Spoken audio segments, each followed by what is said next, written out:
Tendance première. On va donc vous parler alimentation aujourd'hui dans notre dossier du jour et essayer de vous organiser un tout petit peu pour la rentrée. On sort d'une longue période d'été pour certains et l'été on a pris des habitudes, on est en général plus détendu, on a un peu plus le temps, les horaires aussi changent beaucoup pour le petit déjeuner par exemple ou pour le repas du soir, on est moins fixe d'ailleurs par rapport à tout cela. On a plus de choix, en tout cas c'est souvent l'impression que l'on a en matière de fruits, de légumes qui sont dans les étalages et puis arrive la rentrée. Et là, il faut se réorganiser absolument.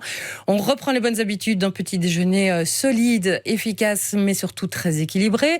On doit aussi également repenser boîte à tartines, repas de midi pour les enfants, s'organiser également pour les repas du soir, essayer de faire des listes pour ne pas se retrouver à devoir faire les courses tous les soirs, par exemple. C'est mon cas un petit peu. J'oublie de faire des listes, moi, Myriam Camou. Donc, je suis pas encore dans le rythme de la rentrée. Pour nous aider à y voir plus clair, Myriam Camou est avec nous. Bonjour Myriam. Bonjour Véronique. Je rappelle que vous êtes coach en nutrition certifié en nutrithérapie et que vous allez pouvoir nous aider un petit peu à mieux nous organiser. Alors pour la rentrée, mais finalement ce sont des bonnes habitudes qu'on va prendre et que l'on va pouvoir prolonger tout au long de l'année, on l'espère. J'ai retrouvé des petits chiffres pour préparer cette émission. Oui, dites-moi. Et je les trouve quand même assez intéressants. Alors on parlera bien sûr des enfants, on parlera de la famille de manière générale en réalité, avec ou sans enfants. Mais j'ai trouvé beaucoup de chiffres quand même assez interpellants sur le fait, par exemple, que les femmes passent encore quand même beaucoup plus de temps derrière les fourneaux que les hommes, surtout dans les familles aujourd'hui. Alors, peu importe les raisons ou quoi que ce soit, mais c'est souvent une charge qui leur est attribuée pour les petits déjeuners et autres, et c'est donc souvent à elles de devoir penser en plus à tout ça. Je confirme. Oui, je confirme parce que voilà, je rencontre énormément de familles oui. dans ma pratique professionnelle et déjà c'est 95% de femmes qui viennent me voir pour réorganiser l'alimentation de leur famille. Oui. Et puis souvent, oui, voilà, elles considèrent que, voilà, comme c'est leur charge, elles essayent de s'alléger la tâche en étant mieux organisées et en essayant aussi d'avoir plus d'inspiration pour les repas au quotidien. Et donc voilà, c'est encore malheureusement, j'ai envie de dire, une tâche féminine, mais ça bouge de plus en plus. Il y a des hommes qui se mettent au fourneau. Ils ont souvent peur, en fait, que ce soit trop complexe. Oui. Etc.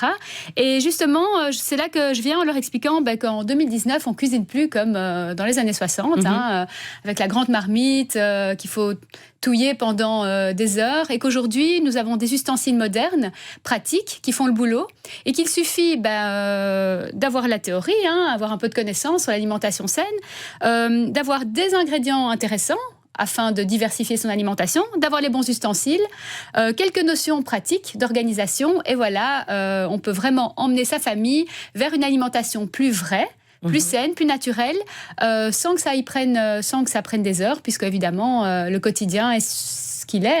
La plupart des parents travaillent tous les deux. Les enfants sont à l'école toute la journée et le soir, on se retrouve, on a peu de temps et on a envie de passer du temps ensemble. On n'a pas envie de courir, aller faire des courses et passer trop de temps à cuisiner.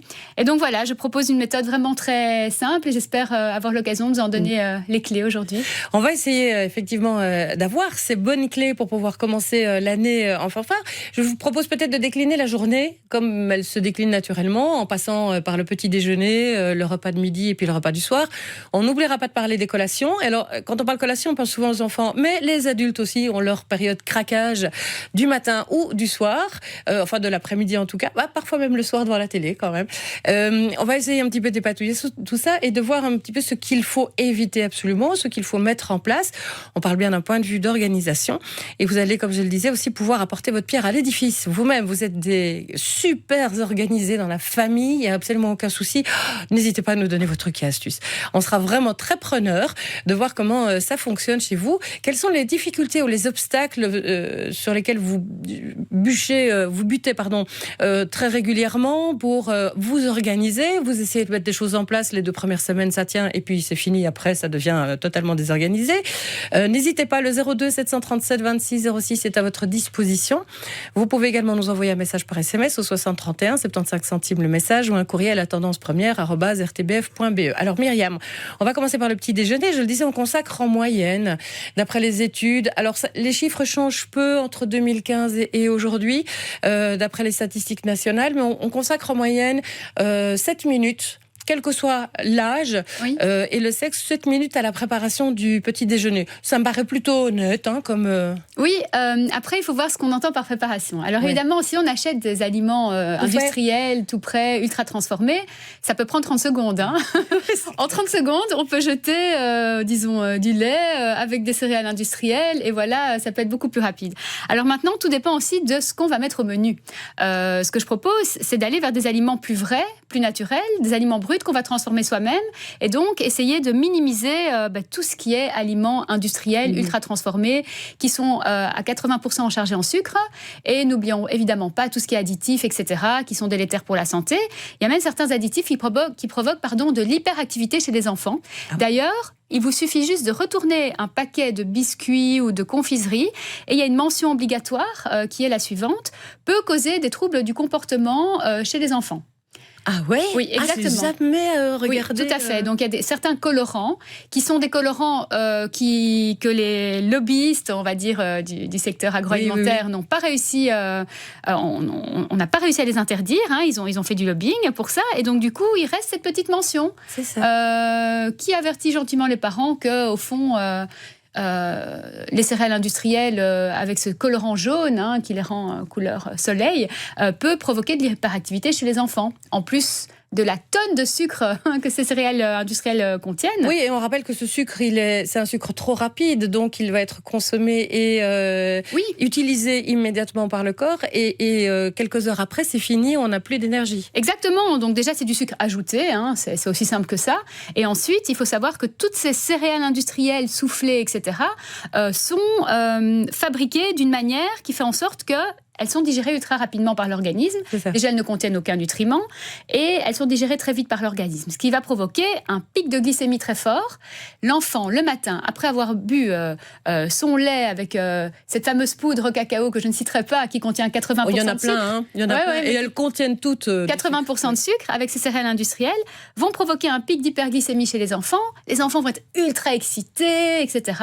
Et puis au bout d'1h30, hypoglycémie réactionnelle, incapacité à se concentrer, troubles de l'humeur, et puis évidemment ils attendent 10 heures pour aller acheter ou avoir leur petite collation ultra sucrée, puisque voilà, on veut y revenir. Il faut savoir que servir un bol de céréales industrielles à vos enfants, c'est comme leur servir un bol de confiserie. Et ça, il faut vraiment en être conscient. Donc c'est comme si on servait un bol de bonbons. Exactement. La quantité de sucre et l'effet sur l'organisme est pareil. Donc, ce que je propose, évidemment, c'est pas de priver.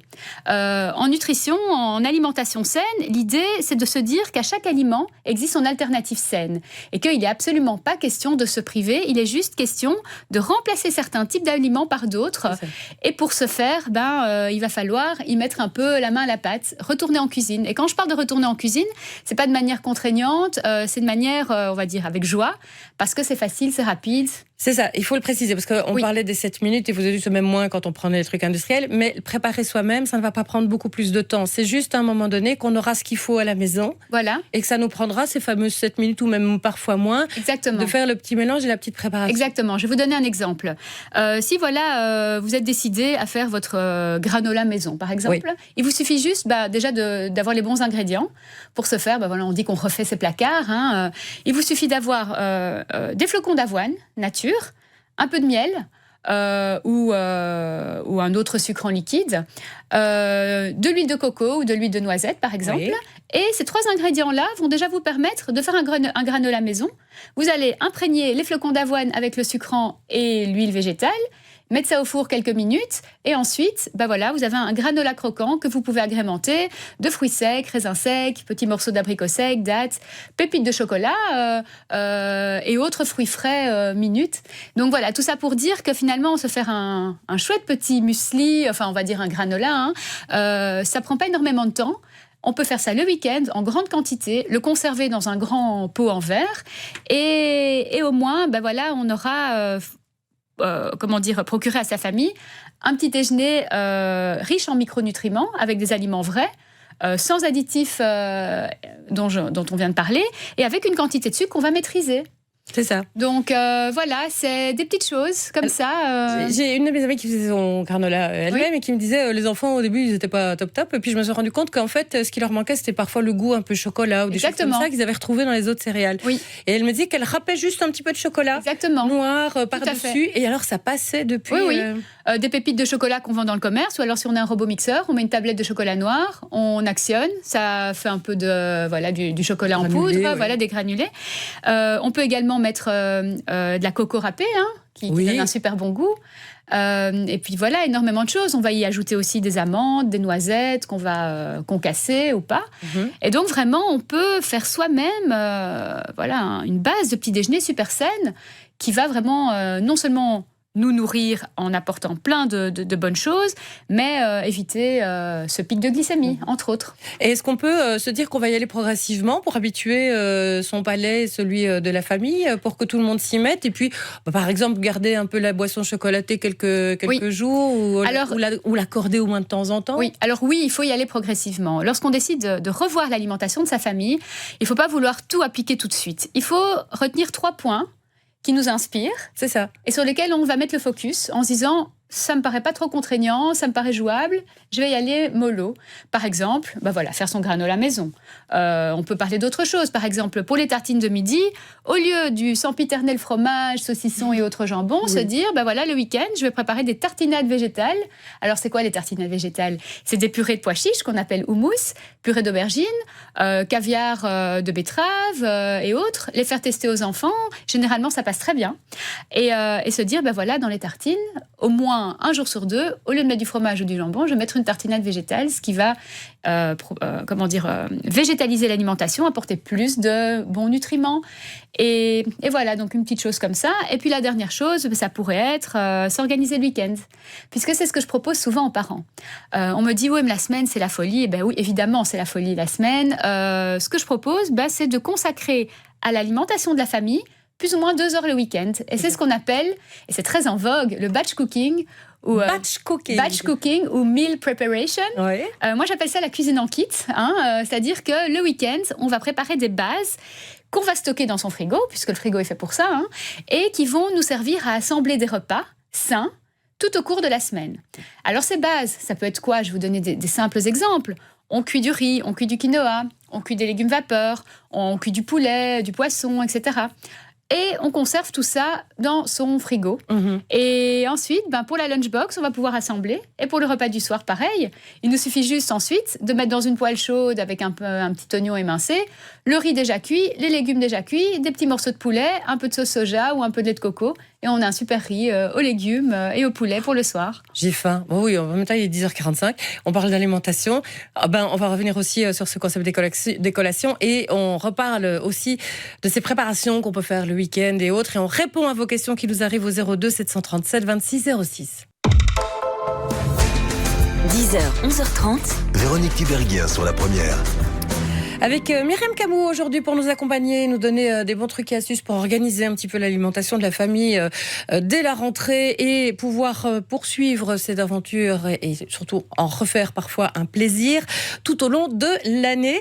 Myriam Camou qui est coach en nutrition certifiée en nutrithérapie et vous pouvez la retrouver d'ailleurs sur greencoachnutrition.com sur lequel aussi vous retrouverez les rendez-vous qu'elle fixe pour des ateliers qu'elle organise. On en reparlera après les infos de 11h. Des ateliers, on va vous donner des rendez-vous précis au mois de septembre et d'octobre.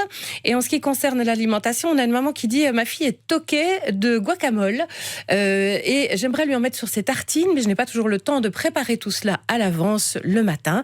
J'aimerais donc pouvoir le conserver. Malheureusement, j'ai noté que l'avocat avait tendance à forcément noircir et elle ne voulait plus le manger par la suite, ce que je peux comprendre. Comment puis-je faire pour mieux conserver ce type d'aliment? Alors, il y a plusieurs trucs et astuces. Je précise que j'adore l'avocat également, puisque c'est mon logo. Voilà, alors l'avocat, il y a plusieurs trucs et astuces. De un, pour le faire mûrir déjà. Oui. Commençons par le début. Oui. Alors, on l'achète, on le met au frigo ou pas? Mais non, pas du tout. On va absolument pas le mettre au frigo. On va l'emballer dans un sachet en papier et on va le mettre à côté d'une pomme ou d'une banane, puisque la pomme et la banane dégagent un gaz lorsqu'elles mûrissent, et qui vont aider au mûrissement de l'avocat. Et donc, le garder en dehors du frigo, certainement, dans l'obscurité, donc un petit sachet en papier, et à côté de ces fruits-là, va lui permettre de mûrir. C'est ça. Alors, une fois qu'il est mûr, on va évidemment le vider. On va faire un guacamole purée d'avocat. Qu'est-ce qu'on va y mettre dedans? On va y mettre une très grande quantité de jus de citron, puisque le jus de citron va aider contre l'oxydation du guacamole. Une fois qu'il s'oxyde, il devient noir. Mais il y a encore deux petits trucs et astuces. Le premier, c'est qu'on va garder le noyau de l'avocat et qu'on va le mettre au milieu du guacamole. Le noyau de l'avocat, par la substance qu'il dégage, va empêcher l'oxydation. Et voilà, ça c'est une première chose. Et une troisième chose, qui peut être intéressante, c'est d'essayer de mettre ce guacamole dans un récipient le plus petit possible, dans lequel circule le moins d'oxygène possible. Moins il y a d'oxygène, moins il y a d'oxydation. Donc voilà, ça c'est les 3 trucs et astuces. Garder le noyau, mettre beaucoup de jus de citron et conserver dans un récipient, là où il y a le moins d'air possible. Alors, ce fameux guacamole, on peut le tartiner, c'est un accompagnement aussi avec des légumes, on peut tremper les légumes dedans, enfin, c'est vraiment un aliment comme le sont les pois chiches et autres qu'on avait dit. Voilà. C'est une manière aussi de remettre en avant pas mal les légumineuses, je trouve. Écoutez, oui, donc les légumineuses, pois chiches, lentilles, on peut savoir qu'à partir des pois chiches, des lentilles, même des haricots blancs, on peut faire une tartinade végétale. L'équivalent d'un houmous de pois chiches, on peut également le faire avec des lentilles ou des haricots blancs. On va y mettre des légumes cuits vapeur, betteraves, carottes, poivrons par exemple, du jus de citron, de l'huile d'olive, un peu d'ail pressé, l'ingrédient magique, le tahine ou tahini, la purée de sésame, et ça se conserve super bien. Ça peut rester au frigo 2 semaines sans bouger. C'est vraiment délicieux et ça permet de végétaliser son alimentation et aussi de varier son alimentation. Parce que il y a beaucoup de parents qui me disent « Mon enfant ne peut plus voir ses tartines en peinture. Qu'est-ce que je fais ?» Oui, mais ça c'est clair. Mais moi, je les comprends. Mais oui, moi aussi. Je les comprends, la tartine de curry. Parfois, je me sens coupable. Je fais les tartines le matin, je me dis « Oh là là, je fais encore c'est la même chose et tout. » Mais voilà, c'est... Donc, en fait, la tartine, on n'est pas obligé. On n'est pas obligé. C'est-à-dire qu'on peut tout à fait créer des lunchbox. Alors, il suffit juste d'avoir une belle lunchbox, de préférence en métal. D'ailleurs, j'en profite pour vous dire que cette semaine, sur mes réseaux sociaux, je vais mettre de l'inspiration lunchbox durant les 2 semaines qui viennent. Des recettes et des choses à préparer. Des photos avec la description. C'est ça. Donc la lunchbox du jour que je vais poster aujourd'hui, qu'est-ce qu'on a dedans? On a un petit flan de légumes avec des petites pâtes grecques et quelques légumes dedans. Et puis un petit houmous de betterave, houmous rose. En quelques ingrédients, la recette est d'ailleurs sur mon site. Vous allez voir, vous allez faire une petite purée de pois chiches aromatisée à la betterave, très sucrée, couleur rose qui plaît super bien aux enfants. Oui, mais là, la lunchbox, elle reste en position horizontale à plat tout au long de la journée. Oui. Ce qui n'est pas le cas dans les cartables où les enfants chutent dans les cartables ou tombent dessus ou les lancent à travers la cour. Oui, alors j'ai trouvé des lunchbox super avec des petites boîtes avec un petit couvercle qui se met dans la grande boîte. Ah, ça c'est bien. Oui, alors, il faudra absolument qu'on aille voir sur les réseaux sociaux pour aller voir ces boîtes. Et donc les tartines, c'est pas obligatoire. Et puis ensuite, on peut aussi essayer de varier les différents types de pain. On peut essayer de prendre un wrap, par exemple, une espèce de grande crêpe ou un pain libanais, par exemple, dans lequel on va rouler, on va mettre tartinade végétale, des crudités, etc. Et donc, on va vraiment varier. Et puis, ça fait toujours plaisir d'avoir quelque chose de différent. Mmh. On va parler aussi avec Oussa, par exemple, de son organisation. Alors, Oussa, il est exceptionnel quand même. J'ai la chance d'aimer cuisiner, nous dit-il, mais le temps manque, comme pour tout le monde. Petit déjeuner, ce sont des fruits et yaourts devant François Heureux, nous dit-il. On salue d'ailleurs François, qui est retransmis sur BX1 le matin. Le midi, c'est Bouddha Bowl. Ce sont des bols de fruits et surtout de légumes avec beaucoup de variétés. Je prépare les lunchs pour moi et ma compagne. Je les fais le dimanche. Je mets le tout dans des tubes et puis les uns à côté des autres. Je prépare toute la semaine d'un seul coup et ça me prend 30 minutes le dimanche. Et la semaine, il y a juste à prendre en fait dans le frigo et c'est toujours varié. Mangue, avocat, lentilles, radis, etc. Et le soir, jamais de plat préparé. 20 à 30 minutes et j'essaye de faire plutôt healthy et rapide. Et Internet a plein de repas rapides et healthy à vous proposer. Mais toujours bien réfléchir avant de faire les courses. Préparer les courses pour chaque repas de la semaine, c'est la clé de voûte de toute bonne organisation. On nous dit, ça, je suis tellement d'accord avec vous et je le fais tellement pas. Et puis, on a Mathieu qui nous dit, nous sommes parents de 3 jeunes enfants et l'alimentation reste un casse-tête entre les courses de tous les jours, nos 2 temps pleins, les activités, l'envie de ne pas forcément rester derrière les fourneaux pendant des heures. Nous avons décidé de faire nos courses courses en ligne afin de gagner du temps et de mieux choisir. Nous passons prendre nos courses une fois par semaine et nous complétons si besoin avec des petits commerçants et producteurs pour les fruits, légumes, viandes, etc. Mais surtout, nous avons fait l'acquisition d'un robot Thermomix qui nous permet de faire des recettes inratables, simples, bonnes et diététiques et qui nous permet de lancer des recettes et de faire tout à fait autre chose à côté. On ne peut plus s'en passer, nous dit Mathieu. Ça fait partie des ustensiles. Alors, beaucoup de gens n'osent pas acquérir ce type d'ustensiles. Mais je les comprends. C'est de l'arnaque. Je les comprends. Ça coûte très cher. 6 mois. Alors, ça coûte très cher. Ça coûte très cher. Alors, je ne vais pas l'utiliser tous les jours, je ne vais pas le rentabiliser. Alors, moi, personnellement, je n'en ai pas. J'ai préféré investir dans autre chose. Ouais. C'est vrai que ce genre de robot, c'est facile. Ça coûte quand même 1 000 €, il faut le savoir. Hein. Et franchement, moi, j'ai un autre ustensile à vous proposer. Un ustensile qui coûte 50 €, qui s'appelle le cuiseur vapeur. Alors, le cuiseur vapeur, qu'on retrouve partout, un ustensile à 50 € qui vous permet de tout faire. Dedans, qu'est-ce que je fais ? Je cuis mes légumes. Je cuis du riz, du quinoa, des lentilles. Je cuis, si je le mets dans un petit bol, du poisson. Je peux même mettre du lait de coco, un peu de curry, faire un petit poisson coco curry et plein d'autres choses. Et vraiment, le cuiseur vapeur, c'est le centre de ma cuisine. Il tourne toute la semaine et surtout investissement zéro, dans le sens où on met les aliments et ils cuisent tout seul. Alors évidemment, à côté de ça, si on veut mixer, si on veut faire un houmous ou autre, il nous faut un petit robot mixeur. Donc j'ai un petit robot mixeur assez puissant. Et je pense que si on a chez soi un cuiseur vapeur, un robot mixeur et un four qui fonctionne, on a tout ce qu'il faut déjà pour réaliser les recettes que je propose. Et voilà. Alors après, évidemment, le Thermomix, c'est sophistiqué, mais on n'a pas besoin d'aller si loin, à mon sens. Je ne dis pas qu'il ne faut pas l'acheter. Si je l'avais, j'utiliserais. Est-ce que le cuiseur vapeur, parce que je pense à Mathieu, ils sont 5 dans la famille, il y a moyen d'avoir des cuiseurs vapeur pour des quantités de 5 personnes ? Il y a une chouette marque belge qui s'appelle Desgelin, qui fait des très grands cuiseurs vapeur en inox en plus, et qui permet vraiment de faire plein de choses, et même de cuire un poulet, puisque voilà, on peut enlever... c'est ça. Voilà, on peut y mettre énormément de choses.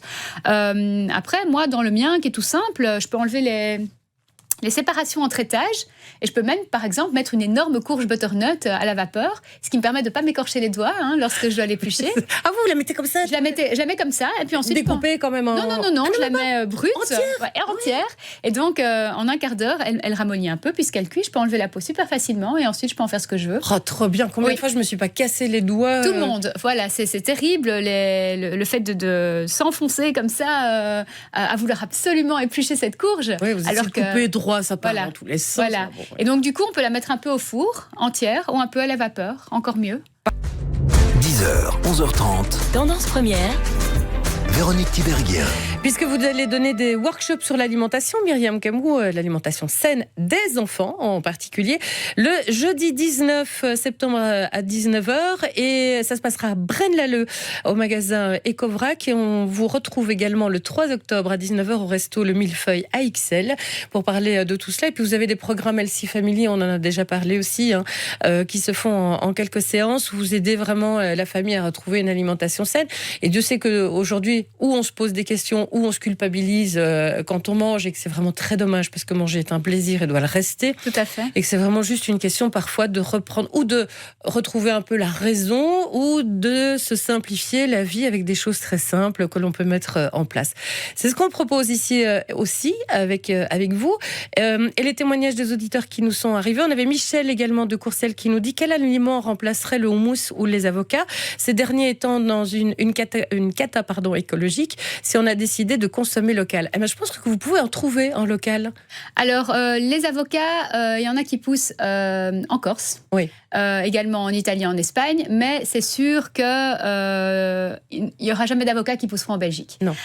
Pour les pois chiches, je me pose la question. Par contre, ce dont je suis sûre, c'est qu'on a bien une culture de lentilles ici en Belgique. Tout à fait. Donc, faire un houmous de lentilles, c'est tout à fait possible. On va plutôt choisir les lentilles jaunes ou les lentilles corail, qui sont des lentilles décortiquées et qu'on va cuire vapeur et qu'on va mixer ensuite avec du jus de citron, de l'huile d'olive, des carottes vapeur, un peu de tahini, purée de sésame, Et voilà, on aura une super chouette tartinade végétale d'une belle couleur qu'on pourra... Alors maintenant, je sais que tout le monde n'est pas d'accord, mais je trouverais dommage de se passer à l'avenir complètement de bananes, d'ananas, d'avocats ou ce genre de choses.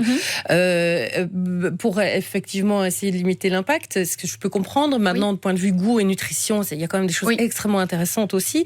Et que parfois, il suffit de voir est-ce que c'est fair trade, est-ce que c'est justement local. Vous parliez des Corses, il y a des petits producteurs corses qui exportent aussi vers des pays d'Europe et qui ne font pas des millions de kilomètres en avion. Hein. Alors c'est sûr qu'aujourd'hui, la préoccupation de son empreinte écologique liée à son alimentation est de plus en plus grande. Il faut savoir une chose, et ça, s'il y a bien une règle à retenir en ce qui concerne l'empreinte écologique de notre alimentation, c'est bien celle-ci, c'est que plus on va végétaliser notre alimentation, moins notre impact sur la planète sera important. C'est-à-dire qu'il faut savoir qu'un kilo de viande nécessite 25 000 litres d'eau. Parce qu'il faut produire les céréales qui vont nourrir les bêtes, etc. Donc, à partir du moment où on réduit sa consommation de viande, à partir du moment où on va plutôt aller... on va essayer de réduire aussi sa consommation de produits laitiers, etc., pour plein de raisons, que je ne vais peut-être pas évoquer aujourd'hui, que vous pouvez retrouver dans l'e-book gratuit qu'il y a sur mon site, notamment, où j'explique pourquoi, à mon sens, le lait n'est pas un aliment fait pour l'être humain. Je vais me faire beaucoup d'ennemis. Vous allez fâcher tout le monde. Écoutez, tant pis. On assume. Et donc voilà, à partir du moment où on va végétaliser son alimentation et plutôt mettre des tartinades végétales au lieu du jambon, du salami ou du fromage dans ces tartines, on va déjà faire un grand pas. Alors évidemment, si on peut consommer bio, local, c'est encore mieux, mais nous n'aurons jamais de bananes qui pousseront en Belgique, nous n'aurons jamais de citron non plus, enfin peut-être, j'ai peur de dire une bêtise, qui sait, mais n'empêche que voilà, les agrumes sont top, la banane est super, et qu'à partir du moment où effectivement on l'achète bio, fair trade, on réduit notre impact, qu'il soit social ou environnemental. Voilà. Et puis on fait quand même vivre des consommateurs aussi qui sont sur place et parfois dans des pays assez défavorisés. Enfin bon, voilà, on n'a pas résolu l'équation.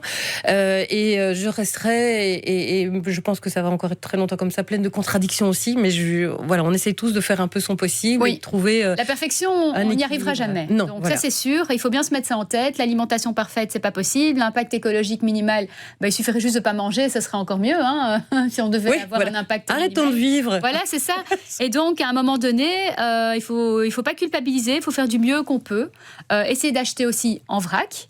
Et ça, c'est vraiment quelque chose sur lequel je mets énormément l'accent maintenant, puisque essayer de minimiser les déchets, c'est bon pour la planète et pour le portefeuille. Oui.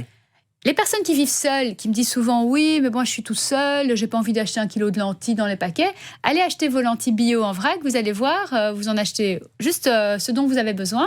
Vous venez avec votre contenant, un petit pot en verre de récup ou autre, vous faites la tare, vous le pesez, et ensuite, le poids de ce pot en verre est déduit du poids total, et vous l'avez déjà directement à stocker dans votre cuisine. Et donc vraiment, faire ses courses en vrac, c'est le top, raison pour laquelle, pour la première fois en septembre, je vais donner des workshops, non plus dans des restos, mais dans un magasin en vrac, super magasin qui est ouvert à Braine-l'Alleud. Et là, vraiment, on se rend compte qu'on achète du bio moins cher que du conventionnel au supermarché. Parce que le fait d'acheter en vrac permet vraiment de faire de superbes économies, étant donné qu'il n'y a pas tout le marketing et la publicité autour du produit. Et vous pouvez vous mettre avec des voisins ? Faire des courses avec des voisins, par exemple, oui, bien sûr. Et acheter en vrac et en grande quantité. En grande quantité. Après, on redivise les choses. Alors, pour l'organisation, il nous reste quelques minutes quand même pour pouvoir en reparler. On a parlé des ustensiles à mettre en place. On a parlé de ce fameux batch cooking, qui est donc ce principe de préparer le week-end, de passer 2 heures en famille, à la limite avec les enfants, et tous ensemble pour préparer des bases qu'on utilisera pendant tout au long de la semaine. On assemblera plus tard. Et qu'on pourra mettre en place. Alors, il y a un fléau qui reste la collation. J'ai beaucoup de gens qui réagissent sur la collation et autres. Alors. Et là, alors autant les adultes que les enfants. Voilà. Alors, le mot d'ordre pour la collation, c'est manger vrai. La collation, le goûter, c'est vraiment le moment où on a le plus tendance à se jeter vers de l'industriel, de l'ultra transformé. Et pourtant, croyez-moi, je vais vous donner un petit exemple de recette. Il y a vraiment moyen de faire quelque chose de délicieux en quelques minutes. Alors, allons-y. Alors, vous avez sur mon site une recette que vous allez retrouver sur greencoachnutrition.com. La recette du biscuit le plus sain et le plus facile du monde, en 3 ingrédients, voire même 2. C'est celui qui n'existe pas. Vous écrasez une banane mûre, Ouais. vous y mettez des flocons d'avoine. Ouais. Ça peut suffire 20 minutes au four en faisant des petits palets. Mais si vous y mettez de la purée d'amande et des pépites de chocolat noir, vous allez optimiser. Donc, banane écrasée, flocons d'avoine, une cuillère de purée d'amande, quelques pépites de chocolat. Vous faites une petite forme de biscuit, au four, 20 minutes, sur un papier sulfurisé. Et vous avez le biscuit le plus facile, sain, délicieux du monde. Top. Voilà. Un biscuit croquant Non, ou du coup il un est plutôt, ça dépend combien de temps on le laisse cuire, mais il est plutôt tendre. Et c'est un peu entre le biscuit et le petit gâteau. Et en tout cas, ma fille et tous les enfants qui m'entourent en sont fans. Et donc voilà, ça c'est un exemple. Après, si on n'a pas eu le temps de préparer un petit biscuit de ce style ou une petite recette, le goûter parfait, ça reste un fruit avec une petite douceur, chocolat noir ou même au lait, quelques noix, noisettes, amandes, chips de coco, de la coco râpée, des fruits secs également, des dattes, des abricots secs, des raisins secs, qui vont vraiment nous apporter des bons glucides qui sont, rappelez-vous, comme je l'avais déjà expliqué, nécessaires pour synthétiser la sérotonine, le neurotransmetteur de l'apaisement, du bien-être, qui va justement nous mener à synthétiser la mélatonine, l'hormone du sommeil, donc qui nous prépare un bon sommeil, qui nous fait plaisir. Donc c'est vraiment un moment où on peut, où on doit, où on devrait manger plutôt sucré, c'est le goûter. Et alors, vous êtes nombreux à réagir, à nous parler de ces fameuses listes de courses à faire pour prévoir les repas à l'avance. Oui. Et c'est vrai que penser à ces au moins 5 prochains repas et faire les courses en conséquence, ça permet aussi parfois de mieux gérer son portefeuille, son frigo et tout le reste. On arrive déjà à la fin de cette émission. J'espère qu'on vous a donné quand même quelques bonnes pistes de réflexion pour bien commencer l'année et pour surtout mieux vous organiser. N'hésitez pas, on se reverra de toute façon avec Myriam Camou. Et à retrouver les dates des workshops et des rendez-vous qu'elle vous donne sur le site greencoachnutrition.com avec plein de recettes aussi qui sont mises à disposition gratuitement. Vous avez parlé de ce petit livret aussi. Bref, il y a plein de choses à y retrouver. Et nous, ça a été un plaisir de commencer l'année avec vous. Merci Véronique, à très bientôt. Merci Myriam, à bientôt.